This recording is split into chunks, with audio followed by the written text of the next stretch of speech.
Y en el último café de esta mañana de miércoles, 1 de septiembre, vamos a ir anticipándonos un poco a lo que va a suceder el 12 de septiembre, a las elecciones, pero obviamente está la campaña en el medio. Lo veíamos durante la mañana como el presidente Alberto Fernández se ha dispuesto a ponerse al frente de la campaña, con distintos actos, mostrándose, haciendo declaraciones. También los gobernadores lo han hecho en cada una de sus provincias, algunos hasta siendo candidatos a senadores suplentes, el caso de Suárez, de Perotti, en Tucumán también, algunos otros poniéndose al frente de la campaña, como el caso de Schiaretti en la provincia de Córdoba, que en los últimos días también se puso al frente en los distintos actos de Hacemos por Córdoba, en donde va la candidata Alejandra Vigo y Natalia de la Sota. Bueno, distintos están mostrándose, lustó por el interior del país, en las internas de Juntos por el Cambio.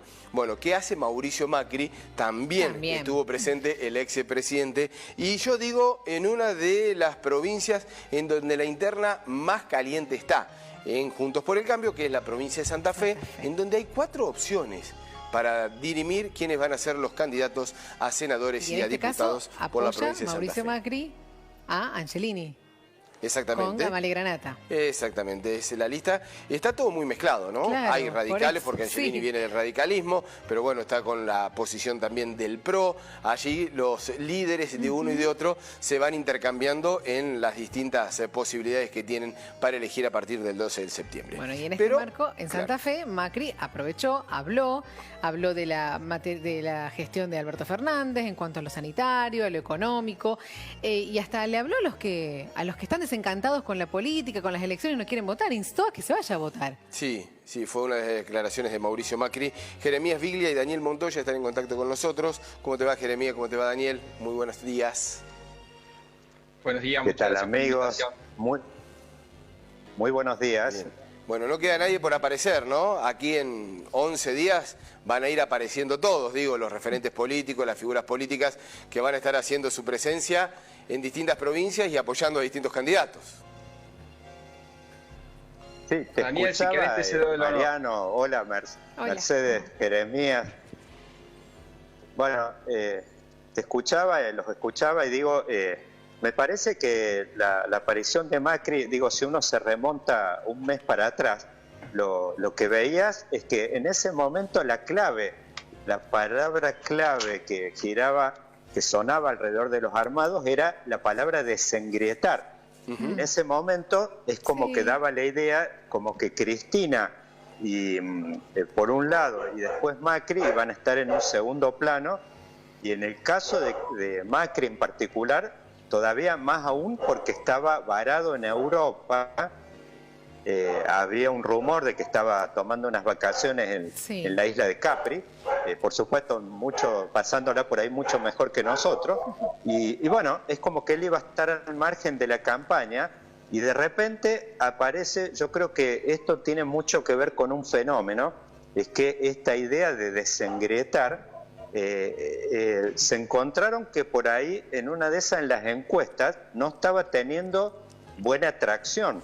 En el sentido, por ejemplo, acá vemos, sobre todo en el caso de la ciudad de Buenos Aires, donde yo estoy ahora, que se ve un fenómeno que es el crecimiento de 2 espacios que uno podríamos decir de centro derecha, que corría por dentro de la interna en la lista liderada por Ricardo López Murphy, y después por el otro lado este fenómeno joven con Javier Milei, que está pisando en diferentes encuestas alrededor, inclusive en algunas el doble dígito. ¿Qué es lo que se encontraron ahí? Que de alguna forma la desaparición de las propuestas o de los candidatos de perfil más duro, puntualmente el caso de Patricia Bullrich, que iba a ser candidata en su momento en la ciudad de Buenos Aires, y por el otro lado directamente no tenemos la presencia de Macri, ni siquiera de su primo Jorge Macri en ninguna lista, y por el otro lado ocurría lo mismo en Espejo. Si vemos, no aparecía ninguno de los apellidos, ni Kirchner en ninguna de las 2 variantes, ya sea Cristina o Máximo, ni ninguno de los apellidos tradicionales que suelen participar en las elecciones, sea Scioli, Felipe Solá, todos los candidatos, que Sergio Massa, que es la primera vez que no compite en una elección en 18 años. Es como que había una propuesta de generar candidaturas nuevas, frescas, el caso, por ejemplo, de Victoria Tolosa Paz en la provincia de Buenos Aires. Bueno, es como que eso en las encuestas no consiguió hacer pie y bueno, en definitiva tuvieron que hacer como en estas situaciones de emergencia cuando llaman a los bomberos y dicen rompa el vidrio. Bueno, tuvieron que romper el vidrio y apelar a los nombres de siempre, digamos, justamente al opuesto de lo que era desengrietar y a ponerse en clave grieta, y ahí vemos el protagonismo tanto de Macri y en espejo de Cristina Kirchner por el lado del Frente de Todos. Claro. Jeremías, ¿cómo ves también esta campaña, estos días previos a las PASO? Sí, por supuesto hay movimientos muy interesantes para analizar de muchas perspectivas. Creo que hay muchos elementos que vamos a tener también la posibilidad de recién analizar el día posterior a la propia elección, ¿no? Como bien cómo se va a manifestar esta apatía, esta desazón, esta angustia colectiva que se pareciera percibir en la ciudadanía, y por ahí esta percepción que también se hace de las propias campañas que no terminan de movilizar ni llegar al electorado. Lo que sí me parece interesante lo que está diciendo Daniel, en parte diría prácticamente coincido en términos generales. Yo creo que este movimiento hacia retornar a la famosa grieta fue una estrategia que inicia a partir de la crisis del Olivogate, ¿no? Yo creo que las alternativas para el Frente de Todos a partir de la crisis de opinión pública, la crisis también de la propia imagen presidencial, fue la estrategia del endurecimiento la que posibilitó por ahí evitar una fuga mayor de votos, tal como se venía advirtiendo en los datos estadísticos, en el estudio de opinión. Ese endurecimiento hizo que el gobierno no tuviera que hablar de la pandemia, no tuviera que hablar de la economía, sino más bien recurrir al pasado, recurrir a los extractos más duros, al bloque ideológico. En cierta manera eso terminó siendo la excusa o aquello que posibilitó un cambio de estrategia incluso también en la propia oposición. La figura de Mauricio Macri viene a expresar juntamente esto. Déjame advertir una cuestión, yo me animo a concluir en algo. Yo creo que en eso el oficialismo falló en su estrategia en volver a subir al Macri. Porque, como bien dice Daniel, estos datos que para la oposición estaban siendo bastante llamativos, el crecimiento de figuras como López Murphy, sabemos que el PRO, digamos, en su faceta Juntos por el Cambio, nunca tuvo una fuerza política que le sustrajera votos por derecha. En este caso sí aparecieron opciones que por centro derecha le estarían quitando poderío electoral, pero creo que el oficialismo, el Frente de Todos, en esta estrategia se equivocó, porque al subir al Macri al ring, lo que hace también es endurecer las posiciones de Juntos por el Cambio de aquellas personas que por ahí tenían una sensación de que la estrategia para combatir al kirchnerismo o para enfrentarse al kirchnerismo debería ser una posición mucho más dura, y que por ahí estaban optando en estas nuevas opciones y terminan volviendo a las arcas de Juntos por el Cambio a partir de esta modificación de la estrategia. Con lo cual yo creo que en cuanto al comportamiento electoral y estas cuestiones son detalles muy mínimos, y creo que hay muchos que los podemos advertir. Yo me animo a hacer una pequeña proyección, pero creo que también muchas cosas vamos a terminar viendo el día después, insisto, ¿no? En este contexto de crisis económica, de la tragedia de la pandemia, más la apatía social, va a ser sumamente interesante para analizar el comportamiento electoral.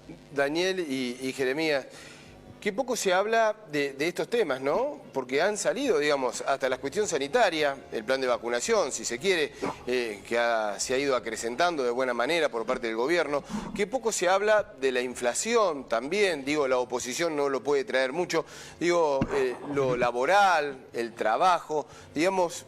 En cuanto a propuestas, ¿se están tirando más de la grieta, de una foto, de declaraciones que de temas en sí, ¿no? En agenda, como que no lo están marcando, o a la gente no le interesa, o finalmente, digamos, están dispuestos a no tocar esos temas?